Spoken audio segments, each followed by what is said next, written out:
Quad बैठक में शामिल होने के लिए टोक्यो पहुंचे हैं पीएम मोदी की अब से कुछ देर में वहां की कंपनियों के साथ जो कंपनियों के प्रमुख हैं उनके साथ मुलाकात है। इस दौरान जापान की कंपनियों के भारत में निवेश और कारोबार को अधिक बढ़ाने पर चर्चा होगी। भारत में व्यापार का माहौल सबसे बेहतर है, इसीलिए पीएम मोदी इन कंपनियों को भारत में आने का न्योता दे सकते हैं। ये बैठक क्वाड की बैठक से अलग है। क्वाड की बैठक कल होनी है जिसमें चीन की विस्तारवादी नीति और साथ ही साथ प्रशांत हिंद क्षेत्र की स्वतंत्रता पर भी बात होगी। इतना ही नहीं, जिस तरह से चीन दक्षिण एशिया के देशों पर अपने कर्ज का जाल फैला रहा है, उसको देखते हुए बैठक में एक हिंद प्रशांत आर्थिक ढांचा बनाने की योजना पर भी चर्चा होगी। तो इस वक्त की बड़ी खबर, 3 तस्वीरें आपकी टीवी स्क्रीन पर। तो देखिए, टोक्यो में प्रधानमंत्री नरेंद्र मोदी जब पहुंचे तो किस तरीके से जोरदार स्वागत उनका वहां पर हुआ। इतना ही नहीं, बच्चों में भी भारी उत्साह देखा गया। प्रधानमंत्री से मिलने के लिए वहां पर पहुंचे। माधव ज्यादा बातचीत के लिए हमारे सहयोगी सीधा टोक्यो से इस वक्त हमारे साथ जुड़ चुके हैं।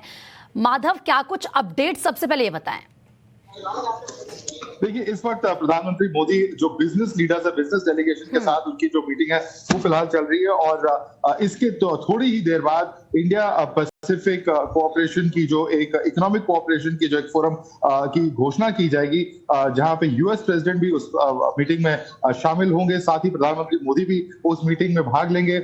ये बहुत ही अहम एक इंपॉर्टेंट डेवलपमेंट है क्योंकि इस Pacific Indo Pacific economic forum के तहत एक क्वाड को एक और इकोनॉमिक कोऑपरेशन की पुश दी जा रही है और इस इकोनॉमिक पुश के खिलाफ चाइना ने ऑलरेडी स्टेटमेंट दिए। जो चाइनीज फॉरेन मिनिस्ट्री के स्पोक्सपर्सन वांग यी है, उन्होंने ऑलरेडी एक स्टेटमेंट के तहत कहा है कि एक तरह से ये इंडो पैसिफिक की कंट्रोल करने की कोशिश की जा रही है जो कामयाब नहीं होगी। ये चाइना की ओर से ऑलरेडी वहां पे क्वाड मीटिंग के आगे इस तरह की एक स्टेटमेंट आना साफ तौर पे जाहिर करता है कि क्वाड को लेकर कहीं ना कहीं चाइना में एक नर्वसनेस पैदा हो रही है, कहीं ना कहीं एक टेंशन वहां पैदा हो रही है और इसी के तहत इस तरह की स्टेटमेंट्स वहां जारी किए जा रहे हैं। इसके बाद प्रधानमंत्री के जो आज के कार्यक्रमों की अगर बात करें तो इंडियन कम्युनिटी के साथ इवेंट होगा। ये इवेंट होगा शाम के 11 बजे इंडिया टाइम और वहां पे उनका स्वागत किया जाएगा। जो यहाँ पर इंडिया नागरिक हैं जापान में, वो उनका प्रधानमंत्री का स्वागत करेंगे। और कल की जो इंपॉर्टेंट क्वाड मीटिंग है उसके अलावा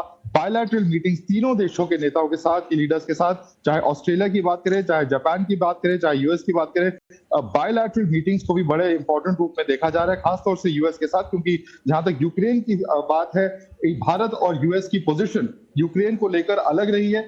क्या चर्चा होगी यूक्रेन को लेकर, ये देखना भी बहुत महत्वपूर्ण होगा। जी माधव, बिल्कुल सही कहा आपने। लौटेंगे आपके पास, लेकिन एक बड़ी खबर अपने दर्शकों को बता दें। दरअसल क्वाड शिखर सम्मेलन को लेकर एक बार फिर से चीन बौखला गया है। बैठक से पहले ही बौखलाए चीन का यह दावा है कि हिंद प्रशांत रणनीति का फेल होना तय है। चीन का कहना है कि क्वाड बैठक से चीन पर काबू करने की साजिश हो रही है जो फेल हो जाएगी।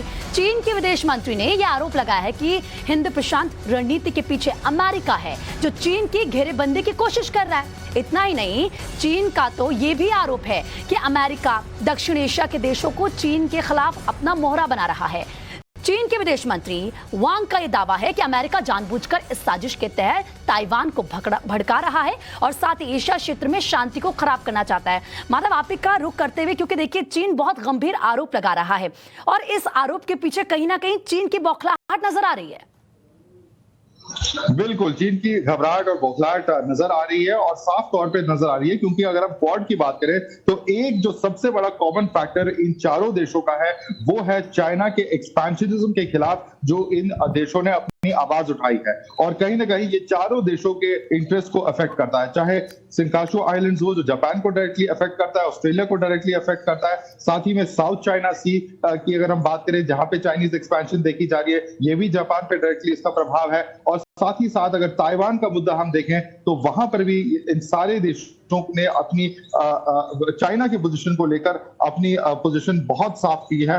भारत को तो इशू रहा ही है, हम देख रहे हैं इस तरह चाहे लद्दाख की बात करें, चाहे अरुणाचल की बात करें, जहां भी एलएसी पे चाइना ने अपनी एक्सपेंशन की पॉलिसी इंप्लीमेंट करने की कोशिश की है और नाकामयाब रही है। और अब तक ठीक है, माधव विस्तार से बात करेंगे बिल्कुल इस विषय पर, क्योंकि तमाम चीजें, तमाम बिंदु हैं जिन पर बात करनी है। लेकिन 2 तस्वीरें अपने दर्शकों को पहले दिखा दें। देखिए, पहली तस्वीर किस तरीके से जो बाइडेन, जो कि जापानी पीएम से मिले हैं और क्या कुछ वो कह रहे हैं ये भी हम आपको सुनाएंगे। लेकिन दूसरी तस्वीर आप देखिए, शाम को भारतीयों से प्रधानमंत्री नरेंद्र मोदी मुलाकात करेंगे, लेकिन उससे पहले गर्मजोशी के साथ उनका किस तरीके से स्वागत किया गया है वो जरा आप देखिए।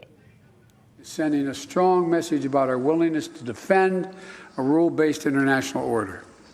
And I'm looking forward to continuing our discussions at the upcoming G7 summit in Germany and returning to Japan next year in 2023 for the G7 summit. And I welcome the Prime Minister's announcement the G7 summit will take place in his hometown of Hiroshima. Today, we also discuss ways to continue to strengthen our security cooperation.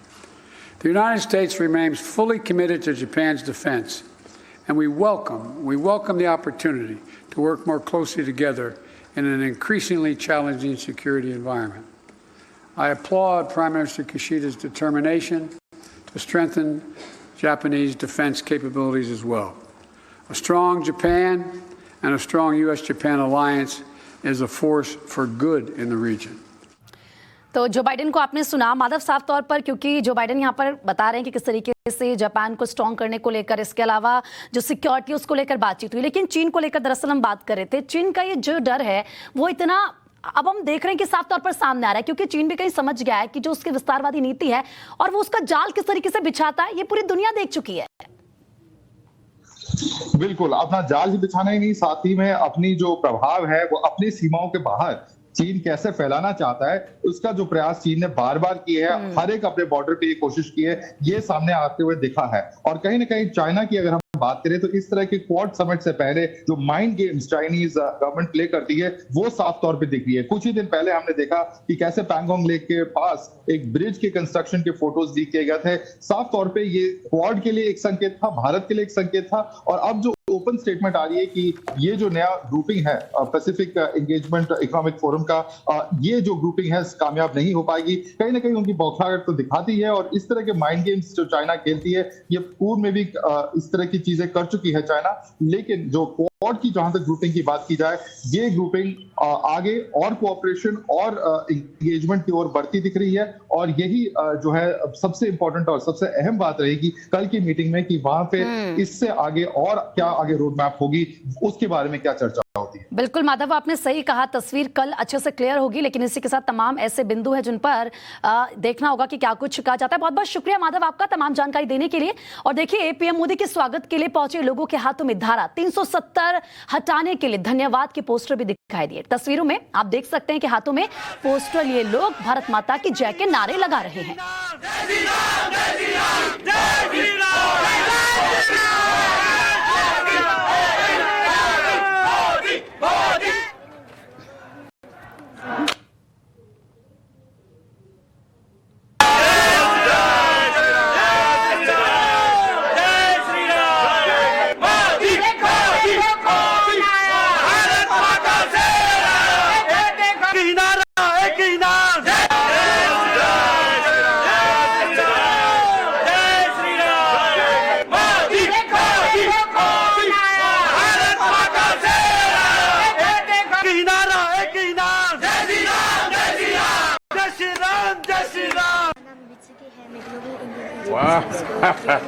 पांचवी कक्षा में पढ़ता हूँ। Japan में आपका बहुत स्वागत है।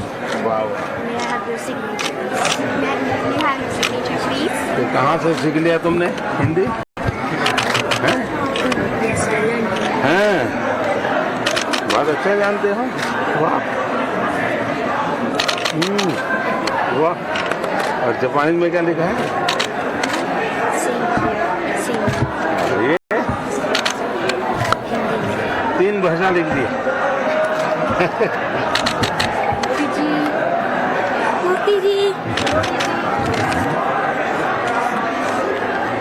साइन कर दीजिए। यस, हम लोग अभी 6:30 बजे से यहाँ आए हुए हैं and then we just met mister prime minister Mr. Modi, and we are so excited to meet him, and then we are so happy to be connected and then be here. Yes. बात तो नहीं होती है, but हम लोग जब भी आते हैं नमस्कार जी। जो राम को लाए हैं वो टोक्यो आए हैं, जो काशी सजाए हैं वो टोक्यो आए हैं, जो 370 हटाए वो टोक्यो आए हैं। हम भारतीय समुदाय मोदी जी का बहुत ही हार्दिक अभिनंदन करते हैं और दिल से स्वागत करते हैं। 14 में आएंगे वो खुश बोले सर हम लोगों ने 14 में लगाए हैं। भारत के शेर जो अभी के पंतप्रधान है, जापान में ही नहीं पूरे विख्यात में वो लोग प्रसिद्ध हैं। और चलिए 5 तस्वीरें आपको दिखा रहे हैं क्योंकि क्वाड की मीटिंग होनी है कल, काफी अहम मीटिंग है और किस तरीके से बाइडेन से मिलेंगे प्रधानमंत्री, वो तस्वीरें बेहद अहम होंगी।